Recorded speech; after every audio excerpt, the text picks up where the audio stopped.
अगर आप हमारे चैनल से जुड़ना चाहते हैं तो सब्सक्राइब का बटन दबाएं और नोटिफिकेशन बेल को भी ऑन कर दें।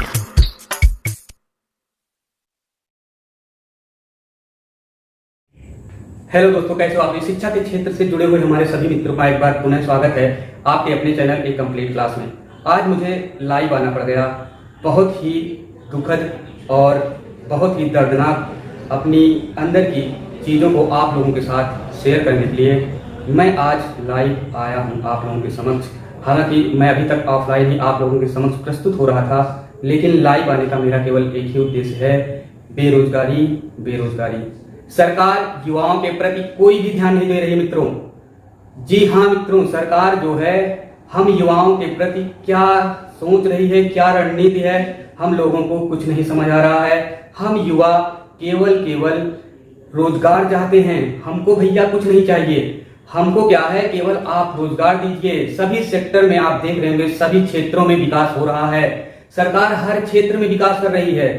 सरकार ने जितना चाहा उतना किया, लेकिन युवाओं की तरफ सरकार का कोई भी ध्यान नहीं है। इसीलिए हम आज आप लोगों के समक्ष उपस्थित हुए हैं लाइव कि भैया सरकार हम लोगों के लिए क्या कर रही है, क्या चाहती है हम लोगों से। इतना मेहनत करने के बावजूद, इतना मेहनत हम लोग करते हैं, इलाहाबाद में आते हैं, सर पे गठरी रखकर, सर पे घर से गेहूं चावल जो भी माँ बाप देते हैं, अपने खून पसीने की कमाई से कुछ पैसे इकट्ठा करके जो खाने की चीजें होती हैं वो बेच दे रहे हैं माँ बाप अपने बच्चों को पढ़ाने के लिए कि जाइए भैया नई सरकार आई है, ये सरकार कुछ ना कुछ आप लोगों के लिए जरूर करेगी, आप सभी युवाओं के लिए ये सरकार कुछ ना कुछ जरूर करेगी।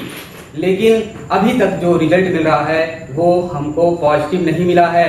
बस हमको जो मिला है रिजल्ट वो उसी तरह मिला है जैसे किसी बच्चे को एक खिलौना दे दिया जाता है और वो उसी में अपना मगन रहता है, लेकिन उसको उसके साक्ष्य के बारे में कुछ नहीं पता होता कि रियल की चीजें क्या है। जैसे किसी बच्चे को आपने एक खिलौना दिया और वो है हेलीकॉप्टर या जहाज, लेकिन वो एहसास तो कर रहा है ये जहाज है भैया, लेकिन रियल की चीजें कुछ और है। वो उसमें वो आनंद नहीं ले पाएगा जो रियल की जहाज में।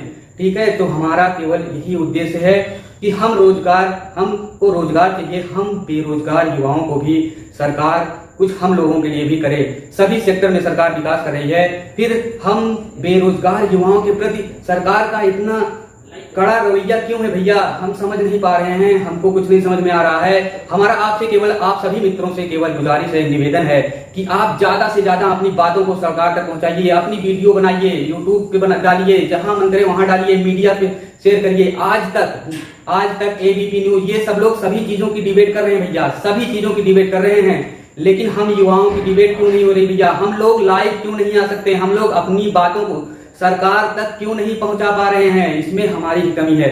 जब तक हम सब युवा एक साथ होकर सरकार के प्रति अपनी संवेदनशीलता, अपनी भावनाओं को नहीं प्रकट करेंगे भैया, तब तक सरकार हमारी बातों को नहीं सुनेगी, नहीं समझेगी। हमको सरकार तक अपनी बातें पहुंचानी है और वह तभी संभव हो सकता है मेरे मित्रों जब हम लोगों की संख्या एक होगी, हम लोग एक होंगे, एकजुट होंगे, तभी हम लोगों का मुद्दा एक ऊपरी स्तर पे जाएगा और सरकार उस पर ध्यान देगी। हालांकि चीजें सभी को पता है कि युवा बहुत ही परेशान है। इलाहाबाद जैसे बड़े शहर में, लखनऊ, कानपुर, दिल्ली जैसे बड़े शहर में लाखों युवा बेरोजगार, असहाय, लाचार एक 10 बाई 10 के कमरे में अपने आप को बंद करके दिनों रात मेहनत कर रहे हैं, बस केवल एक इस उम्मीद से कि सरकार नई आई है और वैकेंसियों के बारे में भी हर दिन कुछ ना कुछ जानकारियां मिल रही थी इसके पहले, लॉकडाउन के पहले। लेकिन लॉकडाउन लगने के बाद सारी चीजें भैया ठप हो गई हैं। एसएससी बाइकाट आप लोग देख रहे होंगे, कई लोग यूट्यूब पे वीडियो डाल रहे हैं भैया। तो हम आपसे गुजारिश करते हैं कि सब लोग एक होइए, अपनी बातों को सरकार तक पहुंचाइए कि हम युवाओं के लिए भी कुछ करें। सरकार ने गवर्नमेंट ने ये तत्कालिक गवर्नमेंट ने भगवान के लिए तो मंदिर बना दिया भैया, तो अब हमारे लिए भी तो कुछ होना चाहिए। हम युवाओं को क्या चाहिए? हम युवाओं को बेरोजगार चाहिए, हमको कुछ तो साधन चाहिए। हम दिनों रात इतना मेहनत कर रहे हैं, इतना वर्क कर रहा है युवा वर्ग, ब्रेन वर्क आप जिसको कह सकते हैं, और ये वर्क बहुत ही हार्ड होता भैया। तो मेरा सभी से गुजारिश है, निवेदन है, मेरे लाइव आने का केवल एक उद्देश्य है कि आप अपनी बातों को रखिए। हमको रोजगार चाहिए, हमको किसी चीज से कोई मतलब नहीं है। हम इलाहाबाद में रह के अपने आप को दिनों रात शिक्षा के क्षेत्र में लगाए हुए हैं, दिनों रात कोचिंगों में दौड़ रहे हैं, यहाँ दौड़ रहे हैं, वहां दौड़ रहे हैं। गवर्नमेंट क्या कर रही है, सरकार क्या कर रही है भैया, फॉर्म तो निकाल देती है, न्यूज़पेपर में बड़े बड़े एडवर्टाइजमेंट आते हैं कि इतने लाख वैकेंसियां, इतनी करोड़ वैकेंसियां, लेकिन हमारे हाथ क्या आ रहा है भैया, हमारे हाथ कुछ नहीं आ रहा है। ठीक उसी प्रकार से हम लोगों के साथ छल हो रहा है, जैसे कोई लॉलीपॉप हो, कोई किसी बच्चे को लॉलीपॉप दिया गया हो और वो लॉलीपॉप फाइबर का हो। जी हाँ मित्रों, वो लॉलीपॉप प्लास्टिक का हो और वो बच्चा क्या करेगा भैया, वो बच्चा लॉलीपॉप तो मुंह में डालेगा लेकिन उसको स्वाद कुछ नहीं मिलेगा, उसके हाथ कुछ नहीं आने वाला है। ठीक उसी प्रकार से हम लोगों के साथ भी हो रहा है। न्यूज़पेपर में बड़े बड़े ऐड आ रहे हैं कि इतने करोड़ वैकेंसियां सरकार ने निकाली, फाइनल कर दी, लेकिन हम लोगों के हाथ क्या लग रहा है, हम लोगों के हाथ अभी तक भैया कुछ भी ऐसा नहीं लगा जिससे हम लोग अपनी उम्मीद को आगे बढ़ा सकें। हम लोग जब घर में जाते हैं तो माँ बाप क्या कहते हैं, माँ बाप का पहला यही क्वेश्चन रहता है, भैया कहीं उम्मीद है आपकी साथ सिलेक्ट हो जाओगे ना, कि फिर बढ़िया बिस्तर लेके इलाहाबाद जाना है, रूम खोजना है, रहना है। और इलाहाबाद की कंडीशन तो आपको पता ही है, दिन ब दिन हर एक चीज महंगा होता चला जा रहा है, महंगाई आसमान छू रही है और एक युवा बेरोजगार होता चला जा रहा है भैया। और क्या है, आपको तो पता होगा कि कई सारे सेक्टर प्राइवेट होते चले जा रहे हैं। हमको तो ये नहीं समझ में आ रहा है कि हम जिस चीज की तैयारी कर रहे हैं उसमें गवर्नमेंट जॉब हमको अगर मिलेगी कि नहीं मिलेगी। अगर भैया मिलेगी भी तो हम गवर्नमेंट एम्प्लॉय रहेंगे, यानी हम सरकार के अंदर काम करेंगे कि किसी निजी कंपनी या किसी निजी पूंजीपति के अंदर हम काम करेंगे। बड़ी समस्या है भैया, बड़ी समस्या हो गई है इसमें। और कोरोना महाकाल चल ही रहा है, फिर भी सरकार और गवर्नमेंट सेक्टर के जो अधिकारी हैं वो आप देखिए, अभी कुछ दिन पहले बीएड का एग्जाम हुआ, क्या दिखा आपको, कितनी सोशल डिस्टेंसिंग आपको दिखी, क्या दिखा भैया आपको। जब ये चीजें हो रही हैं तो हम लोगों का कंपटीशन लेवल का एग्जाम क्यों नहीं रहा, एसएससी का एग्जाम क्यों रहा है। एनटीपीसी के बारे में बता दूं आपको मैं, एनटीपीसी का एग्जाम इतने दिन से होल्ड है भैया, सारे एग्जाम हो रहे हैं। क्या कारण है कि रेलवे एनटीपीसी का एग्जाम नहीं करा रही है, ग्रुप डी का एग्जाम इतने दिनों से होल्ड पड़ा है। हम लोग तो यही उम्मीद लगा के बैठे हैं ना, अपने 10 बाई 10 के रूम में खिचड़ी बना के खा रहे हैं, दाल चावल सुबह शाम बना के खा रहे हैं, फिर दिल में एक उम्मीद है कि एक दिन सरकारी नौकरी मिल जाएगी। और हाथ क्या लग रहा है कि फॉर्म डालने के बाद भी कुछ हाथ नहीं आ रहा है, एग्जाम ही नहीं हो रहा है। बताइए, इस तरह से अगर चलता रहा तो हम लोगों को क्या करना पड़ेगा, हमारा भविष्य कैसा होगा, हम लोग क्या स्थिति क्या होगी आगे चल के, भविष्य में हमारे लिए क्या हमारी दिशा डायरेक्शन होगी, कुछ समझ में नहीं आ रहा है मेरे मित्रों। इसलिए मेरा आपसे गुजारिश है, आप सभी लोग अपनी बातों को सरकार तक पहुंचाने की कोशिश करें और पहुंचाएं भी, क्योंकि अगर इसी तरह से चलता रहा तो आपको पता होना चाहिए कि जो हमारी एज है, जो मार्कशीट में हमारी एज है, जो हमारी रियल में एज है, हर दिन एक दिन भैया घटती चली जा रही है। और आपको तो ये भी पता होगा कि गवर्नमेंट जॉब में आने के लिए एज लिमिटेशन होती है, हर सेक्टर में कुछ ना कुछ एक लिमिटेशन होती है एज की, कि इतने लिमिट तक आप फॉर्म डाल सकते हैं मेरे मित्रों। तो अगर हम जो है फॉर्म, हमारी उम्र हो जाती है और हमको फॉर्म नहीं डालने को मिलता है, तो क्या गवर्नमेंट की तरफ से हमको छूट मिलेगी कि लॉकडाउन था, सब कुछ बंद था, सब चीजों में छूट दिया गया या जो भी किया गया, क्या उम्र के मामले में भी फॉर्म डालते वक्त हमको छूट मिलेगी कि भैया इतने दिन लॉकडाउन था, इतने दिन सरकार ने कोई इंफॉर्मेशन जॉब के बारे में नहीं दिया।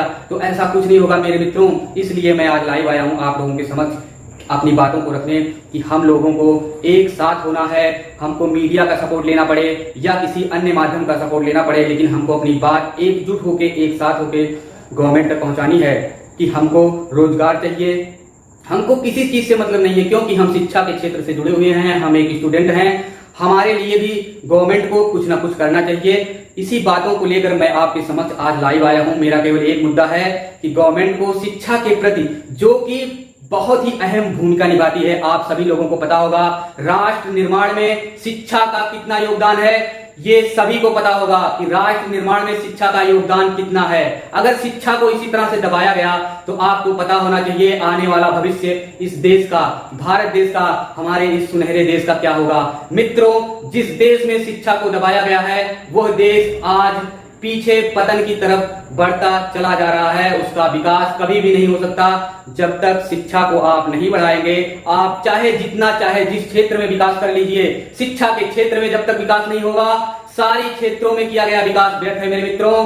ये आपको याद रखना पड़ेगा, ये सरकार को याद रखना पड़ेगा, ये हर एक उस बंदे को याद रखना पड़ेगा जो भारत में रहता है, ना कि बेरोजगार युवा को ही। अगर राष्ट्र के विकास में कोई सबसे बड़ा योगदान दे सकता है तो वो है शिक्षा, शिक्षा, शिक्षा।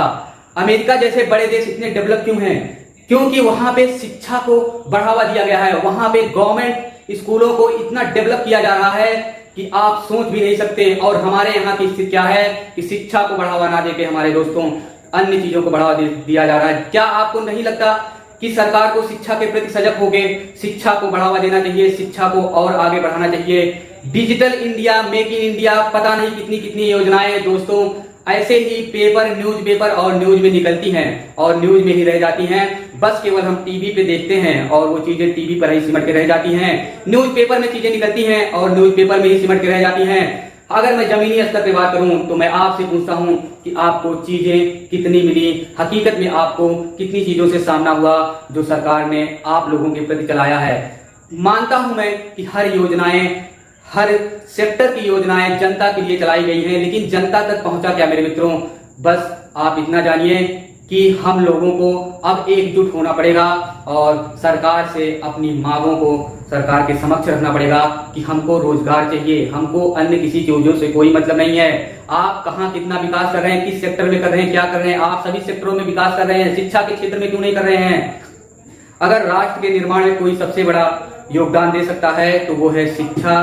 तो मैं फिर से पुनः रिक्वेस्ट करता हूं गवर्नमेंट से, मीडिया से कि वो शिक्षा के क्षेत्र पे भी कुछ अपनी राय दें। सभी मीडिया वालों से मेरी गुजारिश है, सभी ऐसे सोशल मीडिया वर्करों से मेरी गुजारिश है कि हम लोगों की बात भी सरकार तक पहुंचाई जाए और जो रोजगार के क्षेत्र में कार्यरत हमारे मित्र बेरोजगार हैं उन सभी से मेरा निवेदन है कि आप अपनी बातों को रखिए ताकि हमको जल्द से जल्द हमारे समक्ष वैकेंसियां आए। एसएससी जैसी वैकेंसियों को रोक दिया गया, एनटीपीसी जैसी वैकेंसियों को रोक दिया, इतनी बड़ी बड़ी वैकेंसियां जिससे हम उम्मीद लगा के बैठे थे कि एक ना एक दिन हम जॉब करेंगे, गवर्नमेंट जॉब में आएंगे। हम तो उम्मीद लगा के बैठे ही हैं, जो हमारा पालनहार यानी हमारे माता पिता हैं वो भी ये उम्मीद में है कि एक दिन मेरा बच्चा सरकारी अफसर बन के आएगा। जो मैं गेहूं चावल बेच के उसको पढ़ा रहा हूं, एक दिन ये चीजें सार्थक होंगी और मेरा जीवन भी मेरे बच्चे के साथ सुनहरा होगा। लेकिन मित्रों, क्या आपको लगता है कि इसी तरह से जो सिस्टम चल रहा है, जो सब कुछ चल रहा है, जो आपकी आंखों के सामने दिख रहा है, क्या शिक्षा के क्षेत्र में ऐसे ही कार्य अगर बना रहा, ऐसे ही रहा, तो क्या आपको लगता है कि आप गवर्नमेंट जॉब पा सकते हैं, एक गवर्नमेंट एम्प्लॉय आप बन सकते हैं? नहीं बन सकते मेरे मित्रों, जब तक इसके प्रति गवर्नमेंट को सजग ना हो, कोई ठोस कदम ना उठाए। तो मैं पुनः निवेदन करता हूं सभी मित्रों से कि इस वीडियो को आप ज्यादा से ज्यादा शेयर करिए, ज्यादा से ज्यादा लोगों तक मेरी बातों को पहुंचाइए कि हमें केवल रोजगार चाहिए भैया, केवल रोजगार, केवल रोजगार, केवल रोजगार। सरकार को रोजगार के प्रति भी सजग होना पड़ेगा, सोचना पड़ेगा, नहीं तो हम लोग कुछ करेंगे, बाइकाट करेंगे, जो भी होगा हमारे मन में हम करेंगे। क्योंकि अब हमारे दिमाग में केवल एक ही चीज चल रहा है, रोजगार, जॉब जॉब जॉब। क्योंकि इतना फ्रस्ट्रेट हो गए भैया, हम 10 बाई 10 के कमरे में पढ़ते पढ़ते इतना फ्रस्ट्रेट हो गए हैं कि कुछ समझ में नहीं आ रहा है कि करें क्या।